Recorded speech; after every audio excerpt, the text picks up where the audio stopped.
Hello guys, so today I'll be fixing a power supply for Samsung 40-inch TV. I went to the customer and teared down the TV and took out before taking out the power supply.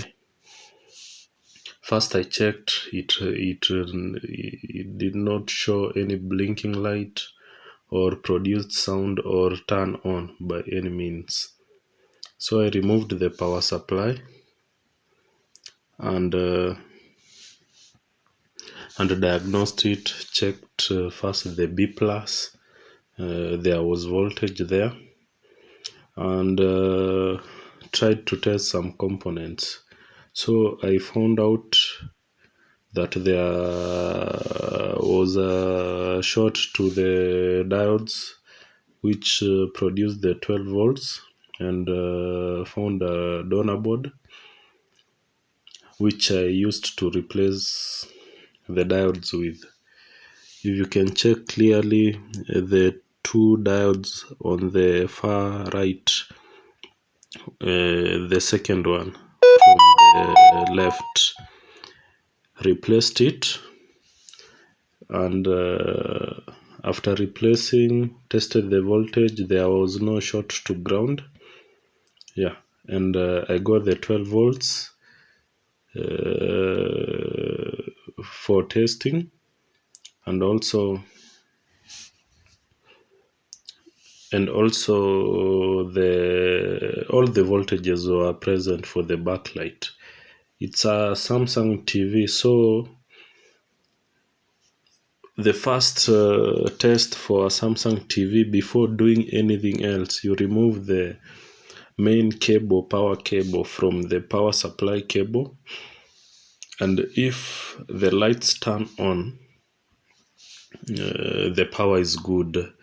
If it doesn't, the power is not working. It's a self-test built into the power board of Samsung TVs. Yeah, but if it lights, it's the main board which has a problem.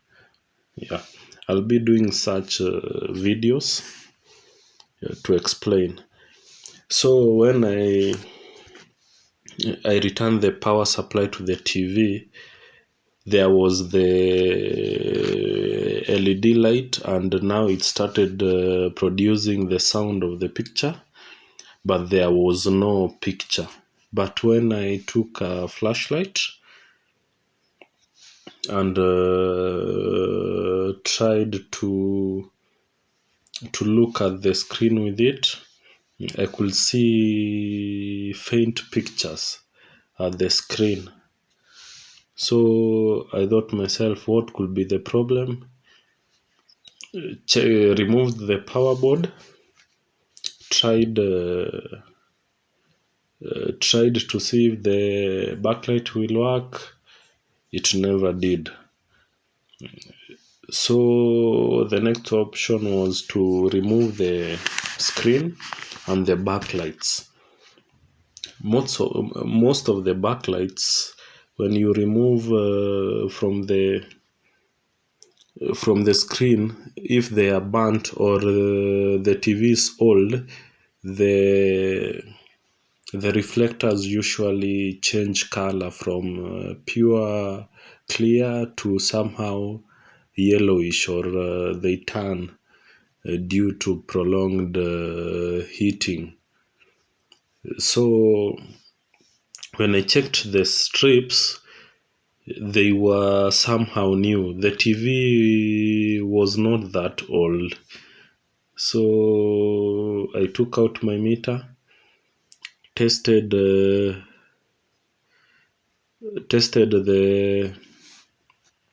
lights one by one.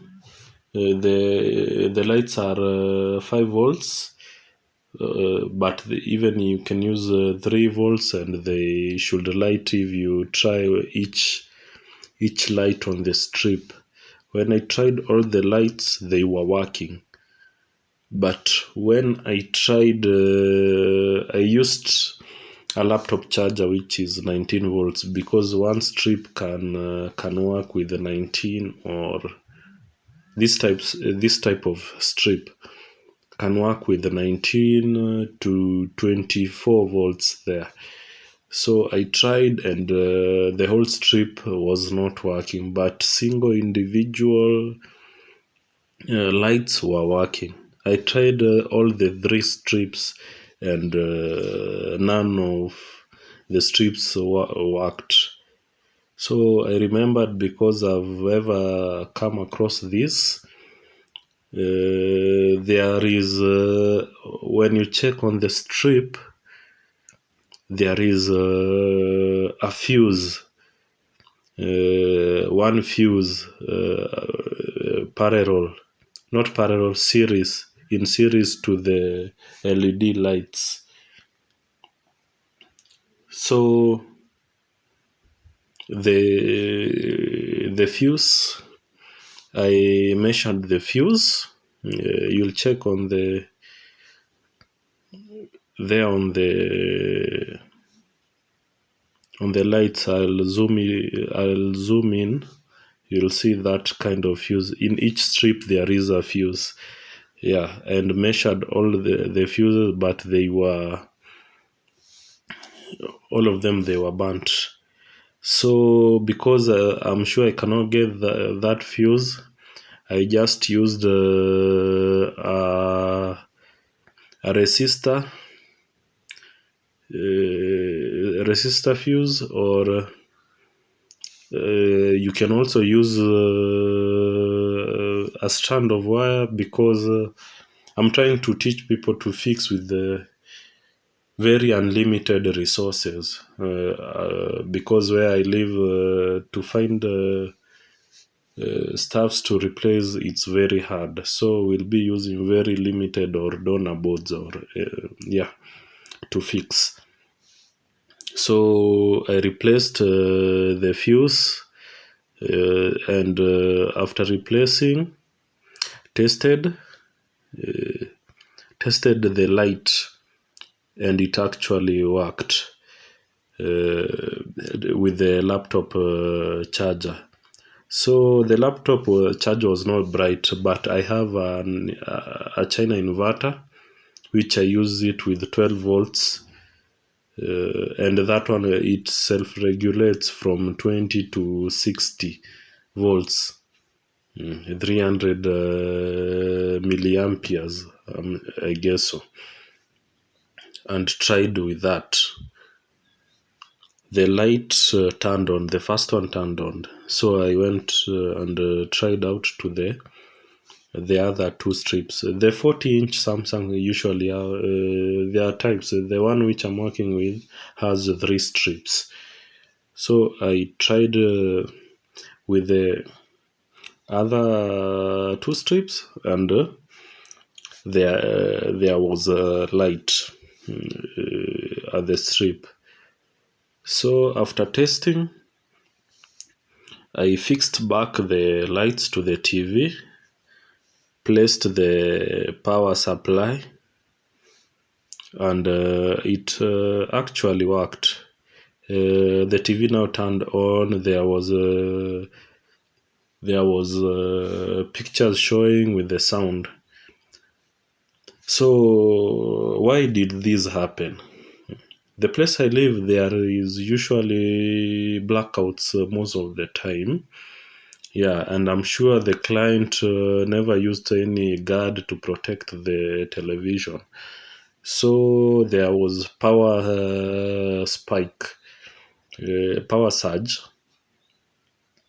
and the power surge caused the LEDs to burn, and the diode which was at the power supply, because the LEDs, when I checked keenly, they were short to ground because of the diode. So to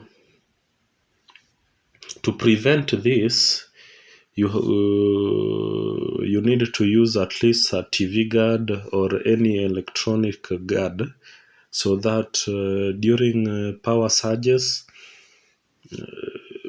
your device will be well secured. So next I'll bring out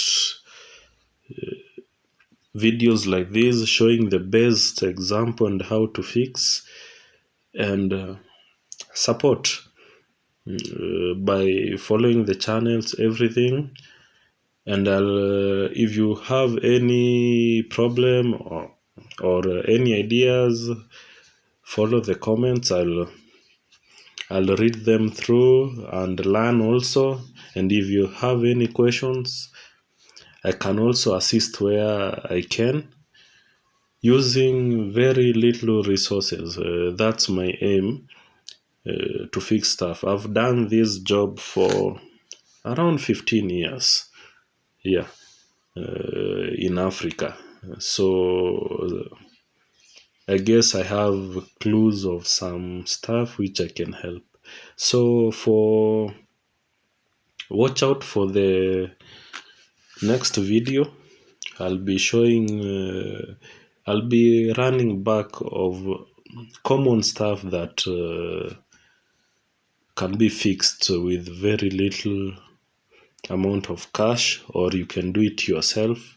But things concerning power, you have to be at least qualified because electricity is hazardous.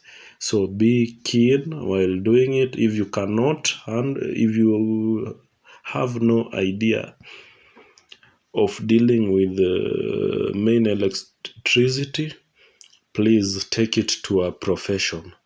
Yeah.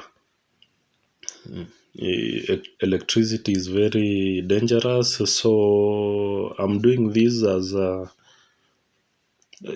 part-time hobby as I do my job. The next video, watch out, I'll be showing the rest.